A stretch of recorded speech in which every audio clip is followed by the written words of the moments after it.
জাপানের প্রধানমন্ত্রী শিগেরু ইশিবার সঙ্গে দ্বিপাক্ষিক বৈঠক করেছেন প্রধান উপদেষ্টা অধ্যাপক মোহাম্মদ ইউনুস।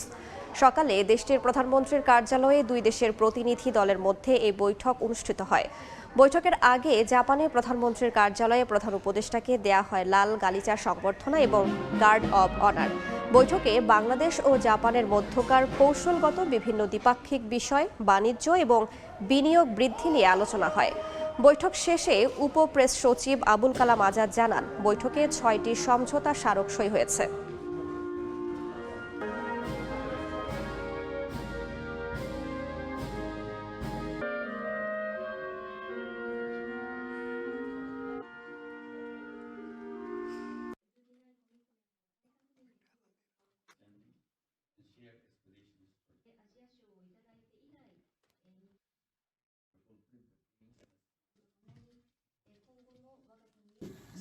এ পর্যন্ত যতগুলো আলোচনা হয়েছে সবগুলোই নানা ইতিবাচক বিষয় নিয়ে আলোচনা হয়েছে। শুধু যে অর্থনৈতিক সহযোগিতা তা না, অন্যান্য আরো যেসব ক্ষেত্র আছে, দুটো বন্ধুত্বপূর্ণ দেশের মধ্যে যে ধরনের সহযোগিতা সম্পর্ক সচরাচর হয়ে থাকে সেরকমই হয়েছে। আর জাপান তো আমাদের স্ট্র্যাটেজিক একটা পার্টনার হিসেবে আগে থেকে আছে।